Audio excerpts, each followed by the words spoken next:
ये कबूतर इस प्लेन के ऊपर एक घोंसले को बनाती है, फिर उसी घोंसले में अंडों देती है और फिर कुछ दिनों बाद अंडों से चूजे बाहर आ जाते हैं। लेकिन चूजे भूख के मारे चिल्ला रहे होते हैं, तो कबूतर चूजों के लिए दाने लेने जाती है। तभी यहाँ प्लेन तेजी से चलने लगती है और ऊपर आसमान में लैंड कर जाती है।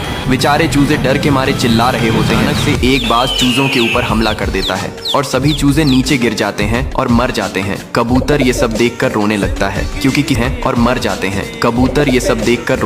है क्योंकि किसी ने लाइक सब्सक्राइब नहीं किया।